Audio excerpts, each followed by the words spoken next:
Pemirsa, Anda kembali bersama kami dalam program Sulawesi Tengah hari ini. Kami mengucapkan selamat menunaikan ibadah sholat maghrib bagi Anda yang menjalankannya untuk wilayah Kota Palu dan sekitarnya. Dan pemirsa, selanjutnya kami akan bergabung bersama Kepala Bandara Mutiara Sis Al-Jufri Palu untuk mengikuti perbincangan kami bersama beliau terkait tentang pengawasan yang dilakukan oleh Bandara Mutiara Sis Al-Jufri Palu terhadap physical distancing, begitu terhadap penumpang yang keluar masuk di Bandara Mutiara Sis Al-Jufri Palu. Kami akan terhubung bersama Pak Ubaidillah. Selamat petang, Pak Ubay.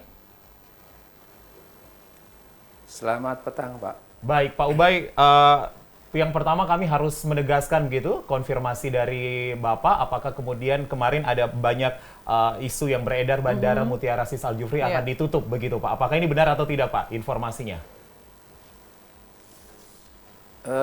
Begini, sampai sejauh ini terkait dengan pandemik virus corona ini, belum ada rencana untuk penutupan bandara.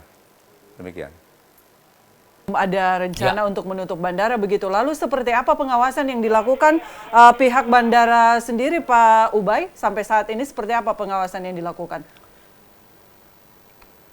Ya, terkait dengan turut di dalam pencegahan penyebaran virus corona ini, pihak bandara sudah jauh hari bekerja sama dengan KKP, kita menyiapkan peralatan untuk pengawasan suhu tubuh penumpang yang datang, yaitu baik dengan thermoscanner maupun dengan termogan. Dan kita pihak bandara mensupport itu terkait dengan kita sediakan suhu udara, kita pastikan suhu udara di ruang thermoscanner itu dalam kondisi tertentu sehingga dia bisa bekerja dengan baik. Baik, jadi kemudian selain itu kita sudah. Ya, silakan Pak Ubay dilanjutkan Pak. Ya, gimana Pak? Ya, dilanjutkan Pak. Ya, selain itu kita sudah sediakan hand sanitizer untuk para penumpang di tempat-tempat di terminal yang banyak dilalui oleh penumpang, sehingga setiap penumpang yang melalui itu bisa setiap saat mempergunakan hand sanitizer. Kemudian kita juga lakukan lebih intensif, kita lakukan pembersihan pegangan pintu ataupun tangga yang sering dipegang oleh para penumpang yang lewat. Selain itu, kita sudah melakukan bersama KKP penyemprotan desinfektan terhadap fasilitas bandara yang digunakan. Kemudian kita juga sudah pasang untuk menjaga social distancing. Ya, kalau kita perhatikan di terminal, kita sudah bisa melihat beberapa tanda-tanda yang memang harus diikuti oleh setiap penumpang agar social distancing ini bisa kita jalankan sebagaimana surat edaran ataupun protokol Menteri Kesehatan. Demikian. Baik, Pak Ubay, beberapa hari kemarin begitu atau mungkin tepatnya kemarin Gubernur melakukan rapat terbatas dengan berbagai otoritas begitu. Dan salah satu keputusannya adalah menutup perbatasan jalur masuknya ini kendaraan, tapi memang kita masih dapat informasi melalui jalur darat begitu. Nah, apakah ini kemudian nanti akan meluas begitu ke perbatasan ataupun juga akan menutup dan mencegah begitu ya akses masuk dari transportasi udara gitu. Begitu, Pak Ubay? Ya, sampai sejauh ini kami berdasarkan konfirmasi dengan maskapai yang melayani dari Palu itu belum ada rencana untuk melakukan penutupan terhadap pelayanan ini. Jadi yang selama ini kalau itu ada cancel flight oleh salah satu maskapai itu karena alasan operasional saja, karena low season. Jadi mereka begitu low season ya mereka harus rasional untuk melakukan cancel flight, sehingga masyarakat yang membutuhkan pelayanan penerbangan itu bisa dialihkan dengan jam yang disesuaikan gitu. Baik. Saya kira itu. Ya, baik Pak Ubay, terkait dengan upaya pencegahan pemerintah begitu khususnya Sulawesi Tengah ini lewat udara, lewat bandara begitu. Apakah ada pengurangan jumlah penumpang begitu, Pak? Ya, sebelum 2 hari terakhir ini memang penumpang rata-rata masih di atas 1.000, baik itu datang maupun berangkat. Ya, Jadi rata-rata 1.200, 1.300 gitu. Tapi kemarin memang penumpang sempat di bawah 1.000 yaitu 900-an untuk yang datang. Kalau yang berangkat memang lebih rendah dari itu. Demikian. Baik, Pak Ubay, bagaimanakah kemudian Bandar Udara Mutiara Sis Al Jufri memang memastikan dan menegaskan begitu bahwa tidak ada penumpang yang lolos begitu Pak? Karena kita tahu bersama di bandara itu ada yang melewati jalur atas dan kemudian jalur bawah yang langsung terhubung dengan pengambilan bagasi begitu Pak. Bagaimana kemudian ketegasan dari pihak bandara jika nanti ada penumpang yang akan lolos begitu Pak terhadap pemeriksaan yang dilakukan begitu? Ya. Dalam hal ini sudah kami koordinasikan dengan KKP maupun maskapai, ya, bahwa intinya supaya tidak terjadi yang lolos dari pemeriksaan itu untuk maskapai yang akan menggunakan penumpang yang akan turun menggunakan Garbarata maupun yang sebagian ke bawah itu diharapkan bisa komunikasi lebih dulu dengan pihak KKP sehingga KKP bisa menempatkan tenaga pengawasannya itu di tempat baik di bawah maupun di atas. Kalau di atas sudah pasti ada scanner yang akan ini. Tapi yang di bawah begitu ada ada koordinasi yang baik itu pasti sudah siap dengan petugas yang akan melakukan pemeriksaan di pintu yang bawah. Tapi kenapa kemudian Pak tidak hanya membuka satu pintu saja Pak begitu Pak Ubay? Iya. Artinya semuanya lewat Garbarata Pak? Begini, kan di bandara ini ada yang ke bandara yang kecil-kecil Pak. Dan itu hanya bisa dilayani oleh pesawat yang lebih kecil. Seperti Wing, pakai ATR 72. Dia tidak bisa menggunakan Garbarata Pak. Ya, jadi untuk proses akses masuknya artinya lewat bawah begitu Pak ya? Nah itu, ya harus melalui gate yang bawah, karena dia pesawatnya pesawat lebih kecil, bukan pesawat jet gitu. Oke, namun memang ini dapat dipastikan semua tidak akan lolos dari screening begitu kesehatan ya. Baik Pak Ubay, ini juga terkait dengan thermoscanner screening kesehatan dari penumpang yang kemudian masuk dan keluar bandara ini. Seperti apa kemudian koordinasi dinas kesehatan dengan pihak bandara? Misalnya kemudian kalau terjadi hal-hal yang tidak kita inginkan, misalnya ada salah satu penumpang yang ketika di screening dan suhu tubuhnya di atas yang tidak seharusnya begitu. Apa yang dilakukan pihak bandara, Pak Ubay? Jadi gini, setiap hari kami mendapatkan laporan dari teman-teman KKP yang ada di lapangan bahwa mereka sudah melakukan screening terhadap sekian penumpang tiap harinya. Kemudian kalau ada penumpang yang suhu tubuhnya di atas 37 begitu, mereka membuat suatu laporan bahwa sudah dilaporkan, sudah disampaikan kartu HAC, kemudian dilaporkan kepada dinas kesehatan untuk dipantau pemantauan lebih lanjut begitu. Artinya Pak, kartu Health Alert Card begitu atau HAC atau kartu kewaspadaan kesehatan ini memang sudah disediakan oleh pihak bandara, Pak Ubay? Sudah disediakan oleh pihak KKP. Ya, selain itu juga kami bersama KKP memfasilitasi dan melaksanakan pendataan setiap penumpang yang datang bahwa mereka harus mengisi nama, alamat, dan nomor teleponnya. Ini untuk memudahkan di dalam pemantauan kepada setiap penumpang yang datang. Baik, Pak Ubay, anjuran dari pemerintah adalah menjaga jarak yang sebelumnya dinamakan dengan social distancing, namun sekarang berubah menjadi physical distancing begitu. Apakah kemudian ada pemberlakuan untuk garis marka begitu, Pak? Jarak antara penumpang satu dan penumpang lainnya ketika melalui proses check-in ataupun juga proses akan masuk ke waiting room begitu, Pak? Iya, kita sudah sediakan marking untuk social distancing itu sejak masuk ke tetap pemeriksaan X-ray, SCP-1 maupun SCP-2, kemudian di tempat ruang tunggu juga demikian, tempat duduknya sudah kita atur, berselang-seling begitu, kemudian pada saat boarding juga demikian. Oke, baik. Pak Ubay, ini terkait dengan kesiapsiagaan karyawan dari bandara sendiri. Petugas begitu para ya? petugas yang ada di bandara, kalau kemudian kita bandingkan dengan jumlah penumpang yang keluar masuk bandara ini, sudah sesuai begitu Pak Ubay? Ataukah juga persiapan fasilitas misalnya alat pelindung diri dari para petugas ini seperti apa Pak Ubay?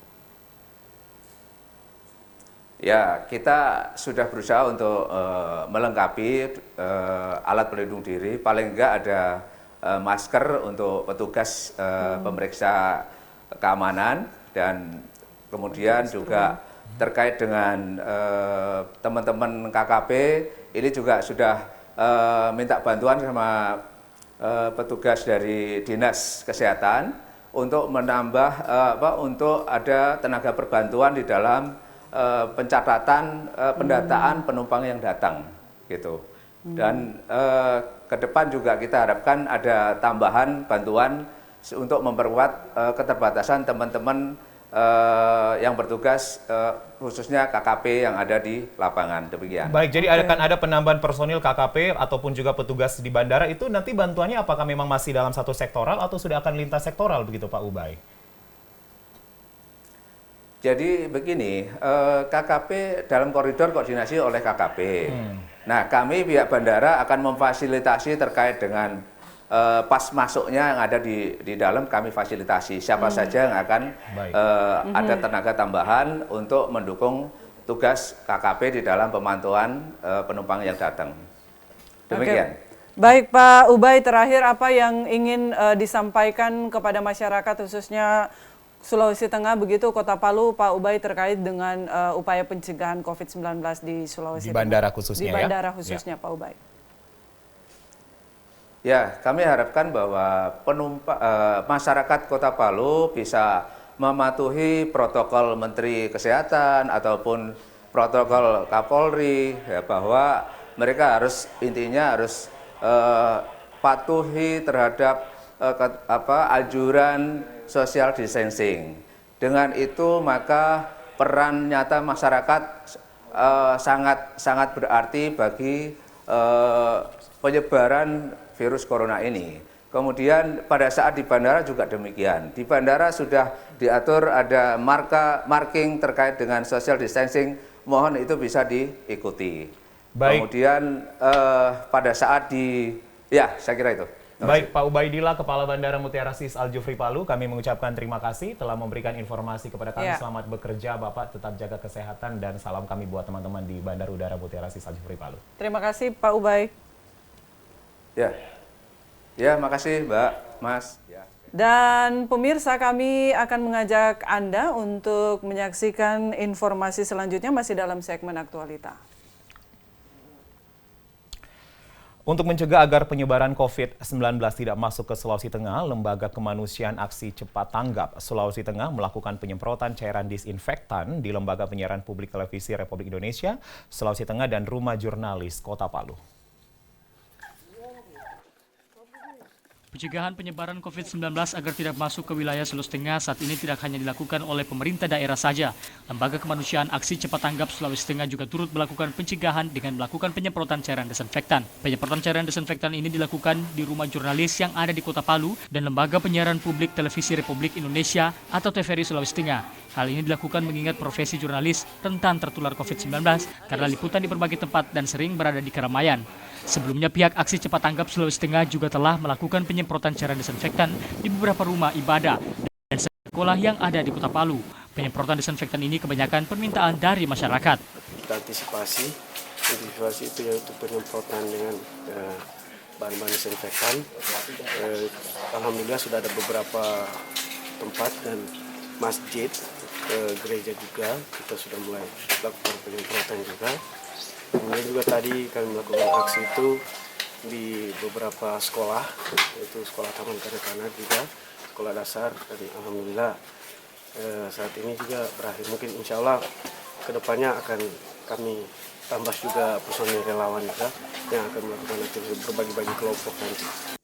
Sementara itu, petugas penyemprotan ini sendiri terbagi dalam 2 kelompok, yang masing-masing kelompok berjumlah 7 orang. Penyemprotan ini sudah berlangsung selama 3 hari.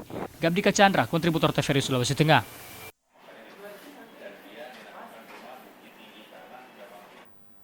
Pemirsa, Kapolda Sulawesi Tengah Irjen Pol Syafril Nursal menegaskan akan menindak tegas pelaku yang memanfaatkan peluang menimbun bahan kebutuhan pokok. Hal itu dilakukan untuk menindaklanjuti perintah Kapolri di tengah keresahan masyarakat terkait COVID-19. Sebagai tindak lanjut dari maklumat Polri tentang pencegahan wabah COVID-19, pihak Kepolisian Daerah Sulawesi Tengah mengimbau dengan tegas para pelaku usaha agar tidak memanfaatkan peluang menimbun barang kebutuhan pokok di tengah keresahan merebaknya COVID-19. Imbauan tersebut akan dilanjuti dengan peringatan dan sanksi tegas apabila terdapat pelaku usaha yang tidak bertanggung jawab melakukan penimbunan bahan pokok di tengah keresahan masyarakat. Kapolda Sulteng Irjen Pol Syafril Nursal menegaskan tidak akan segan-segan menindak pelaku penimbunan bahan pokok karena hal tersebut jelas melanggar aturan dan menyulitkan masyarakat. Untuk tidak menimbun bahan-bahan sembako itu, ya, apabila nanti kita temukan ada pihak-pihak yang mengambil kesempatan dalam situasi yang krisis ini, kita akan ambil tindakan tegas. Kita tidak ragu-ragu untuk menindak, karena ini adalah bencana kemanusiaan yang harus kita kelola dengan baik.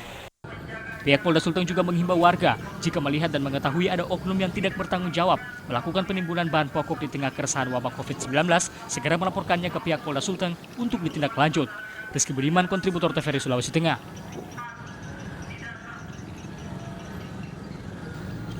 Sementara itu pemirsa, pemerintah daerah Sulawesi Tengah menjamin ketersediaan pangan untuk memenuhi kebutuhan masyarakat pada hari-hari besar keagamaan di daerah ini tercukupi. Seperti bulan Ramadan dan Idul Fitri 1441 Hijriah serta di tengah merebaknya virus COVID-19. Dalam beberapa bulan terakhir, harga sejumlah bahan kebutuhan pokok khususnya sembako di pasar tradisional Kota Palu mulai bergerak naik. Beberapa jenis bahan yang harga ecerannya mulai naik, yaitu bawang merah, bawang putih, dan cabai rawit. Kenaikan harga kebutuhan masyarakat masih dianggap wajar, namun hal ini sudah mendapat perhatian dari pemerintah setempat. Pihak Disperindak Sulawesi Tengah menyatakan, kenaikan harga kebutuhan pokok masyarakat dipicu oleh permintaan pasar yang cenderung meningkat menjelang hari besar keagamaan dan aksi borong sejumlah masyarakat di tengah merebaknya virus COVID-19. Barang kebutuhan pokok yang segar, misalnya cabai, kemudian bawang putih, bawang merah, kemudian yang lainnya, karena tidak tahan simpan. Jadi apabila terjadi misalnya cuaca yang tidak memungkinkan, biasa ikut terpengaruh terhadap perkembangan komoditi itu, sehingga mempengaruhi ketersediaan stok di pasar. Pihak Disperindak Sulteng juga menerangkan, meski kenaikan harga masih dalam batas wajar, namun perlu diwaspadai karena kenaikan harga ini dapat diikuti oleh kebutuhan pokok lainnya jika pemerintah dan distributor tidak melakukan langkah konkret. Menurut pihak Disperindak Sulteng, untuk bantu masyarakat kecil di daerah ini, pemerintah Provinsi Sulawesi Tengah maupun Kota Palu dan Kabupaten akan melaksanakan pasar murah. Khusus untuk Provinsi, pasar murah akan dilaksanakan 8 kali dalam setahun di beberapa titik yang jauh dari aktivitas pasar atau daerah pinggiran. Sementara itu, pantauan tim liputan TVRI Sulawesi Tengah di sejumlah pasar tradisional Kota Palu, harga bawang putih sebelumnya sempat naik tajam. Kini sudah turun pada kisaran Rp40.000 per kilogram dan bawang merah Rp35.000 per kilogram. Harga komoditas lainnya yakni tomat masih bertahan pada kisaran Rp10.000 per kilo, cabai rawit Rp33.000 per kilo, gula pasir naik menjadi Rp18.000 per kilogram dari harga sebelumnya Rp13.000 per kilogram, dan daging sapi segar Rp120.000 per kilogram. Khusus harga beras sejak beberapa bulan terakhir cukup stabil pada kisaran Rp9.000 hingga Rp12.500 per kilogram, bergantung pada jenis dan kualitasnya. Tim Liputan TVRI Sulawesi Tengah melaporkan. Sementara itu, pemirsa, dampak dari COVID-19 di tanah air mulai terasa di sejumlah tempat perbelanjaan di Kota Palu. Pengunjung pun mulai berkurang hingga 35% meski belum ditutup. Salah satu pusat perbelanjaan terbesar di Kota Palu yang berlokasi di seputaran Jalan Mogen Sidi sejak sepekan terakhir ini mulai menurun pengunjung hingga 30%. Situasi ini sejak adanya pembatasan social distancing oleh pihak pemerintah Sulawesi Tengah guna mencegah penyebaran dari COVID-19 di wilayah Kota Palu dan Sulawesi Tengah pada umumnya. Umumnya memang agak sedikit menurun. Dalam minggu-minggu terakhir ini agak sedikit menurun, kurang lebih sekitar 25-30%. Semoga keadaan seperti ini tidak terlalu lama. Meski sejumlah pusat perbelanjaan seperti supermarket, swalayan maupun mal di Kota Palu masih beroperasi, pihak pengelolaan berupaya menyediakan cara aman dan waspada terhadap COVID-19, yaitu dengan meningkatkan frekuensi pembersihan, terutama pada area yang bersentuhan langsung dengan pelanggan, juga menyediakan masker bagi pelayanan di kasir, dan menyediakan hand sanitizer, cuci tangan, agar pengunjung merasa nyaman datang berbelanja. Tiro Lemba, TVRI Sulawesi Tengah melaporkan.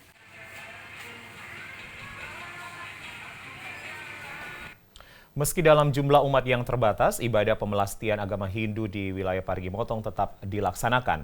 Pembatas kedatangan umat untuk melaksanakan melasti sebagai wujud pencegahan luasan penyebaran virus COVID-19. Salah satu pura yang memiliki umat terbanyak di Parigi Motong yakni Pura Agung Purnasada Tolai, Kecamatan Torue, tetap melaksanakan pemelastian. Sedangkan umat lainnya telah diinstruksikan dapat melaksanakan melasti di rumah masing-masing. Pengempon Pura Agung Purnasada Tolai Iketut Karya menyebutkan, pemelastian wajib dan tidak bisa ditinggalkan umat Hindu karena menjadi salah satu ibadah sakral dalam menyambut Hari Raya Nyepi tahun 2020 ini. Pembatasan umat dalam pelaksanaan ibadah melasti selain menanti surat edaran pemerintah dan maklumat Kapolri sebagai salah satu cara dalam memutuskan mata rantai wabah virus COVID-19 di Sulawesi Tengah. Melasti untuk daerah Tolai, Pura Agung Purnasada tetap dilaksanakan, tapi itu dilaksanakan di rumah masing-masing.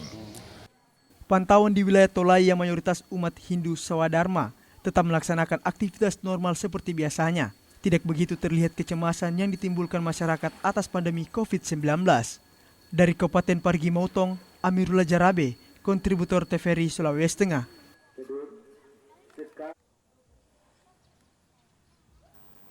Pemirsa, usai jeda kami akan kembali dalam segmen Aspirasi Masyarakat. Tetaplah bersama kami di Sulawesi Tengah hari ini.